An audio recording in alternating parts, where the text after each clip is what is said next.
Hepatitis B का इलाज है।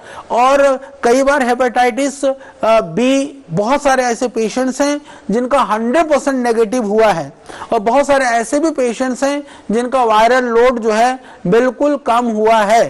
तो इसीलिए आप निर्भयता के साथ में हमारे किसी भी चिकित्सालय में जाकर के आप दिखाइए।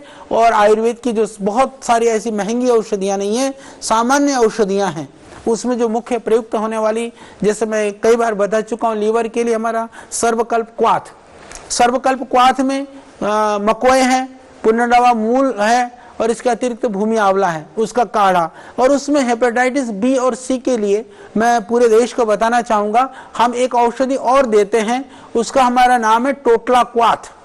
टोटला क्वाथ वस्तुतः ये टोटला शब्द कोई आयुर्वेदिक शब्द नहीं है, यह श्यवनाक का एक वृक्ष होता है जो पहाड़ी क्षेत्रों में होता है। हिमाचल में भी है, सिक्किम वगैरह में भी होता है, उत्तराखंड में भी है।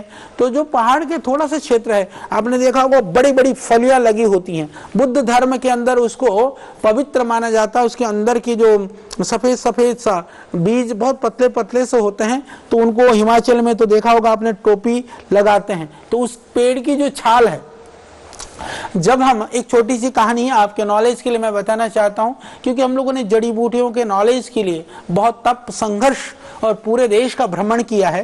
तो हमारे एक जब हम लोग सिक्किम में योग शिविर लगा रहे थे, तो वहाँ एक कमिश्नर थे, उन्होंने कहा कि हमारे मामा जी हेपेटाइटिस बी की चिकित्सा करते हैं, परंतु वो दवाई नहीं बताते हैं। तो हमने बहुत प्रयास किया कि वो क्या बताते हैं, तो पता चला कि वही श्यवनाक के छाल को 10 ग्राम के लगभग को, और कहते रात को भिगाओ, सुबह मसल करके छान करके उसको पियो।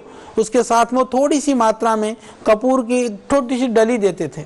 तो हमने देखा कि वह औषधि का प्रयोग, फिर हमने टोटला, क्योंकि सिक्किम में उसको टोटला बोलते थे, हमने उसका नाम ही टोटला रख दिया। वस्तुतः वो श्यवनाक की छाल है। तो मैं आपको ये बताना चाहता हूँ कि टोटला क्वाथ को 10 ग्राम को आप रात को पानी में भिगो दीजिए, या उसको उबाल करके भिगो दीजिए, सुबह छान करके मसल करके उसको पीना है।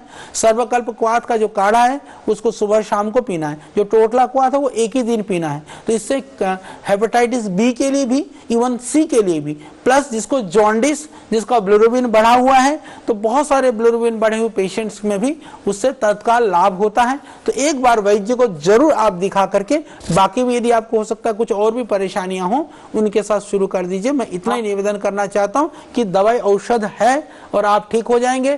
थोड़ा योगासन प्राणायाम भी आप शुरू कर दीजिए। मैं आपको एक बात और निवेदन करना चाहता हूँ, जब हमने चिकित्सा शुरू करी तो सबसे पहले मेरी पेशेंट थी, वो सर्जन थी, डॉक्टर भारती करके, हमारे हरिद्वार में रामकृष्ण मिशन हॉस्पिटल है। ये कहानी कोई आज से लगभग 18 साल 16 साल पुरानी बात होगी। तो मेरे को आज भी स्मरण है। तो जब हमने उनकी चिकित्सा करी और बहुत क्रिटिकल कंडीशन में थी और ठीक हुई, तो लोगों ने कहा कि ये तो ठीक होने वाली बीमारी ही नहीं है, कैसे ठीक हो गई। तो लोगों को बहुत भरोसा ही नहीं हुआ, पर बाद में आज तक भी वो ठीक हैं। आज सर्जन है गवर्नमेंट मेडिकल कॉलेज में, संभवतः वो भोपाल में है भी। तो इसलिए मैं बता रहा हूँ कि बहुत सारे उदाहरण हैं, और हमारे चिकित्सालय में भी 50,000 लोग लगभग प्रतिदिन जाते हैं। तो सभी पेशेंट्स का रिकॉर्ड और डेटा हमारे पास है। ये पूरी प्रामाणिकता के साथ हम बात कर रहे हैं, और उन रिकॉर्ड में भी हम यहाँ तक भी रख रहे हैं कि यदि एक बार आप चिकित्सालय में जाते हैं तो आपने औषधि लगातार ली, नहीं ली तो क्यों नहीं ली, लगातार ली तो आप कितने ठीक हुए, कितनों को हम ठीक नहीं कर पाए। ये व्यवस्थित रूप से ये EMR सिस्टम पूरा लगा हुआ है। ये भी पतंजलि के द्वारा पहली बार ऐसा प्रयास किया जा रहा है। और इसमें आप ये भी निश्चिंत रहिए कि कोई भी साइड इफेक्ट वाली, कोई हानि करने वाली, कोई नुकसान करने वाली कोई भी ऐसी चीज पतंजलि के द्वारा आपको नहीं दिया जाता है, न उतनी अतिरिक्त डोज में दिया जाता है। तो इसलिए आप निर्भय होकर के, निर्धक होकर के पतंजलि के चिकित्सालयों में पहुंचिए और वहां जाकर के अपनी चिकित्सा का लाभ ले लीजिए।